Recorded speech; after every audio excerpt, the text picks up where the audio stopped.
senhores, ilustres confrades, muito boa noite. Vamos continuar com esta ideia muito boa do nosso secretário-geral de promover mais uma edição das Tertúlias do Monte. E a de hoje é subordinada ao futuro do Estoril. Este é que é o tema indicado para o dia de hoje. Infelizmente, não podemos ter toda a gente que tinha sido programada por razões uns de saúde e outros de trabalho.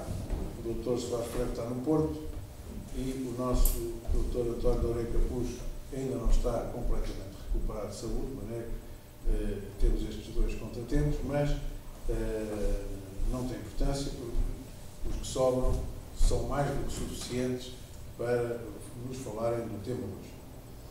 Designadamente, Lázaro Sebrián, que está à minha direita, e Paulo Maia de Loureiro, que está à minha esquerda, o que não é propriamente à esquerda.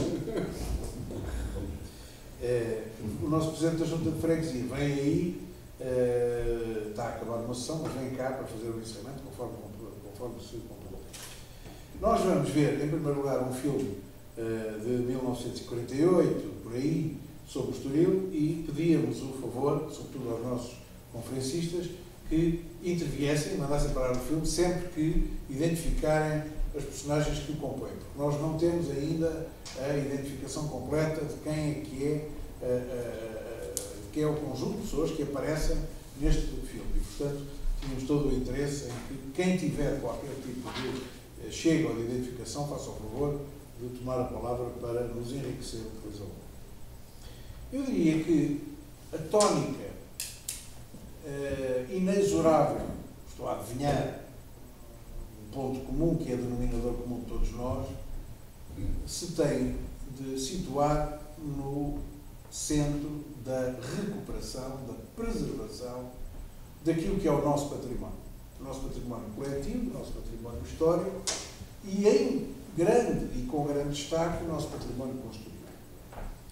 Eu penso que esta é uma guerra que se tem perdido razoavelmente, apesar de ainda haver muito património e muito para salvar e para preservar, se tem perdido razoavelmente, sobretudo por causa da pressão urbanística e da exploração, aquilo que dizia o Sr. Arquiteto Ribeiro Teles, que é uma ideia que eu gosto muito, que é a exploração do solo urbano. É isso mesmo, foi uma exploração desenfreada, sem gosto, daquilo que é um bem escasso e que se tornou, obviamente, atrativo pela rentabilidade que produziu em alturas em que o mercado o favoreceu, mas com evidente prejuízo para todos nós.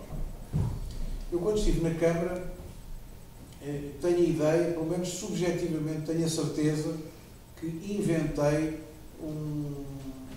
uma concepção urbanística.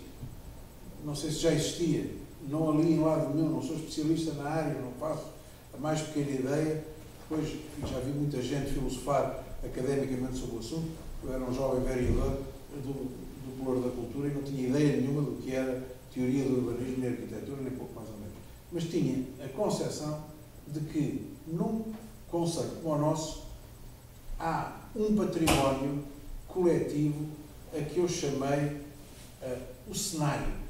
E por isso o restauro ou a intervenção cirúrgica nessa área devia obrigar-se a uma lógica de cenário.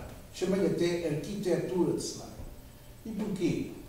Porque aqui o todo é significativo. O todo tem um significado. Não é um sítio onde se possa identificar apenas uma espécie ou um caso concreto isolado como sendo algo de fantástico e exuberante e que vive por si. Isto não é Mafra, não é verdade, nem a Batalha, que tem, efetivamente, um núcleo muito concreto de património e o resto é relativamente periférico, adjacente e subordinado. Aqui isso não existe. E, portanto, qualquer peça deste conjunto, que foi construído, eu diria quase que competitivamente, não organicamente, mas competitivamente, numa determinada época da história, tem uma leitura transversal. E desequilibrar todo este conjunto é deitá-lo fora. E lembro-me de ter insistido muito com a teoria da galinha dos ovos de ouro. Nós estamos a assassinar a galinha dos ovos de ouro. Bom, neste momento temos meia galinha dos ovos de ouro, mas que miraculosamente ainda produz ovos de ouro e, portanto, não morreu, ficou só amputada, mas continua a produzir ovos de ouro. Eu penso que é sobre este resto que se deve centrar a nossa preocupação. Se há, nós ainda não estamos aí no plano do Japão, mas há de chegar o dia em que se vai falar de desurbanização. E nós não nos fica mal, como academia, começarmos a lançar o tema de forma quase que popular. Nós vamos ter que começar a pensar em assumir focos de desurbanização feita com respeito à salvaguarda do património, valorizando este património e aproveitando, digamos, a ocasião para cerzir alguns dos danos que administrações passadas introduziram neste ciclo. E é um pouco por isso que a memória é fundamental, porque essa memória tem um valor insubstituível. Se nós perdermos a memória, isto resvala para, enfim, Chelas, acabou-se, não é nada. É mais uma periferia que não tem nada a ver, enfim, com uma significação própria e apenas tem uma sujeição a uma macrópole que precisa de migrantes pendulares para sobreviver. Bom, e é isso que nós não queríamos ser. Eu penso que é mau. Nós, coletivamente, não, apesar de invadidos por gente, enfim, alienígena, mas isto sempre foi a vocação desta paragem, não exigirmos autarcas daqui. Enfim, eu sempre disse isso. Felizmente tivemos alguns, em várias administrações, mas infelizmente tivemos muitos de fora. E não é bom que assim seja. Não é bom que assim seja. E, portanto, o autarca devia ser, cá está uma modificação na lei que me parecia imperiosa. Como é que é possível, em pleno século XXI, ainda hoje, o deputado da Guarda ser um gajo qualquer, a senhora deputada de não sei o que ser uma pessoa qualquer, e o senhor Presidente da Guarda ou o senhor Presidente da Alcobaça ser uma pessoa qualquer, um paraquedista que vai para ali porque o partido gosta muito dele e porque é um bom administrador. Isto é, digamos, o princípio da destruição deste todo coletivo, desta maneira de viver própria que as localidades e as comunidades devem ter. E, portanto, enfim, não acredito que se possa mudar a lei, porque nós vivemos numa plutocracia subliminar, enfim, transformada depois também, enfim, numa lógica de cooptação.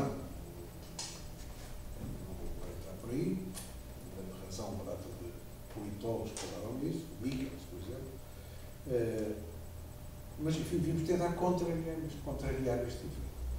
Portanto, a palavra de ordem é preservar, recuperar, salvaguardar, com uma perspectiva de combate. Isto é, anatematizando quem se opuser ou quem efetivamente contrariar isto. E isto fez assim, aliás, honra seja a nossa Academia, ao nosso Secretário-Geral, nós tomámos atitudes de luta, de combate. A palavra da esquerda, que é que se lixe, vamos continuar a fazê-lo, porque é assim que se salvaguarda isto. Isto já não vai lá com falinhas mansas. É de uma forma violenta, agressiva, muitas vezes, mas tem que ser assim. Não vamos de outra maneira. O interesse coletivo exige.